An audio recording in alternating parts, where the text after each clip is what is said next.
दोस्तों, स्वागत है आपका मेरे इस चैनल पर और मेरा नाम शशांक वैष्णव। आज हम बात कर रहे हैं लोकसभा चुनाव को लेकर।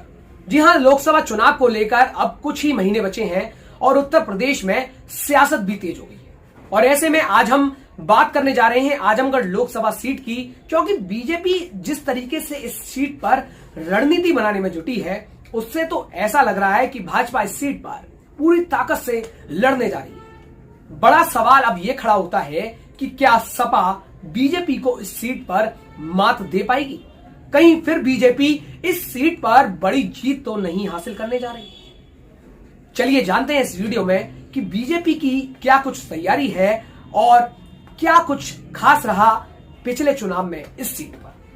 तो आपको बता दें कि आजमगढ़ समाजवादी पार्टी का मजबूत गढ़ माना जाता है और इस मजबूत किले को भेदने के लिए बीजेपी अब यादव फैक्टर का सहारा ले रही है। इसके पीछे की बड़ी वजह है कि 2019 के लोकसभा चुनाव में अखिलेश यादव आजमगढ़ से सांसद चुने गए।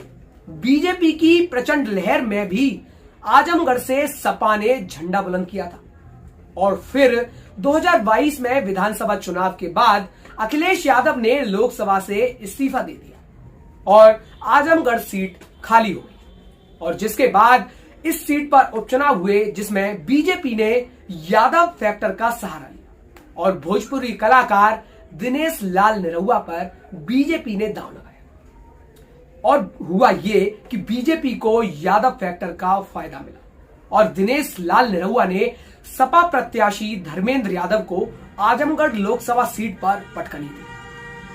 आजमगढ़ की लोकसभा सीट जीतने के बाद बीजेपी काफी उत्साहित है और अब यादव वोटरों को पाले में करने के लिए बीजेपी मजबूत रणनीति बना रही है। इस रणनीति के तहत आजमगढ़ में मध्य प्रदेश के मुख्यमंत्री मोहन यादव का भी आगमन हुआ और उन्होंने कार्यकर्ताओं को लोकसभा चुनाव जीतने का मंत्र दिया। बीजेपी अखिलेश यादव के गढ़ में दोबारा कमल खिलाने की योजना बना रही है और आजमगढ़ की आसपास की सीटों पर भी बीजेपी की पैनी नजर है। यादव मतदाताओं को बीजेपी के पक्ष में करने का दायित्व मुख्यमंत्री मोहन यादव को सौंपा गया है।